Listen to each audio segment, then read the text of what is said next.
Hi friends, ఎలా ఉన్నారు? ఎందుకో వీటిని చూడగానే నాలో ఉన్న ఫోటోగ్రాఫర్ బయటకు వచ్చేసారు. ఇలా క్లిక్స్ తీసాను కొన్ని. ముందుగా మనము ఈరోజు రామలకాయల కర్రీ చేసుకుందాము. దానికి ముందుగా స్టవ్ ఆన్ చేసుకొని ఒక కడాయి పెట్టేసుకొని కొంచెం ఆయిల్ వేసుకుందాం.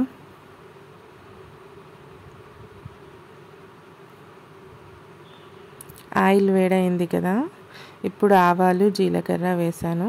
అవి కాస్త చిటపట్లాడాయి. ఇప్పుడు పచ్చిమిర్చి కాడలతో సహా వేసాను, ఘాట్లు పెట్టాను వాటికి. అలాగే కచ్చా పచ్చగా దంచి పెట్టుకున్న వెల్లుల్లి వేసాను. తర్వాత పొడవుగా కట్ చేసి పెట్టుకున్న ఉల్లిపాయ ముక్కలు యాడ్ చేశాను. ఇప్పుడు ఇవి బాగా వేపుకోవాలి.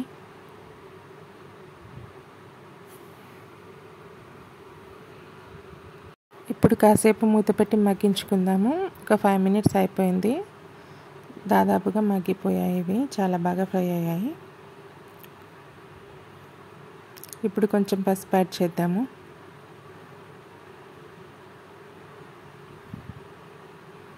పసుపు అనేది వేగింది కదా, ఇప్పుడు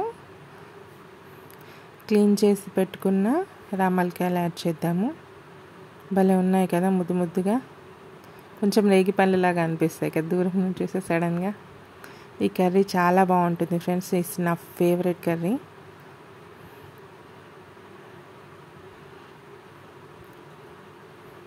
నెక్స్ట్ కొంచెం సాల్ట్ యాడ్ చేద్దాం, అప్పుడు త్వరగా ఉడుకుతుంది.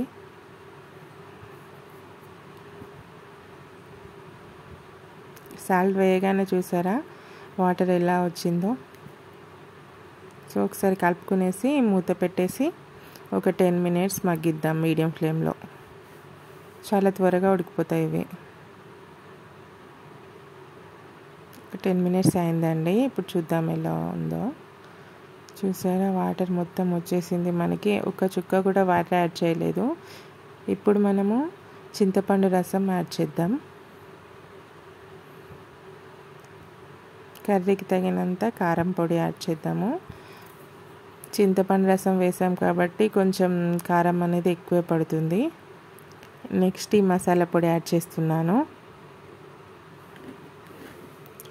ఈ మసాలా ఏంటంటే మెంతులు, లవంగాలు, దాల్చిన చెక్క, జీలకర్ర దోరగా వేయించి పౌడర్లా చేసి పెట్టుకోవాలి. ఇవి పులుసు కర్రీలో వేసుకుంటే పులుసుకి చాలా మంచి టేస్ట్ వస్తుందండి. ఇప్పుడు ఒకసారి బాగా మిక్స్ చేసుకొని మూత పెట్టేసుకొని ఒక 5 minutes ఉడికిస్తే సరిపోతుంది. చాలా సింపుల్ అండ్ టేస్ట్ కర్రీ అండి ఇది.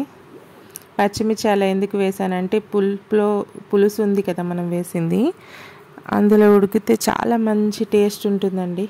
పచ్చిమిర్చి అన్నంలో తినేటప్పుడు చాలా బాగుంటుంది.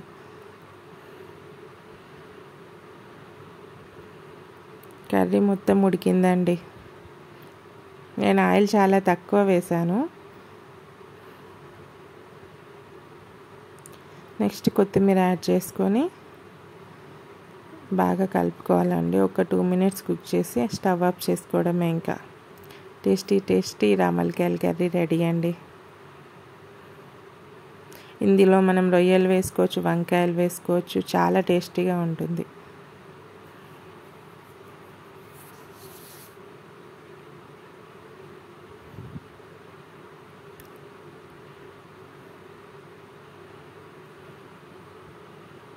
ఇంతే అండి. వాటికి నేను ఘాట్లు పెట్టాను రామలకాయలకి, తొందరగా ఉడకాలనేసి. అది నేను చెప్పడం మర్చిపోయాను.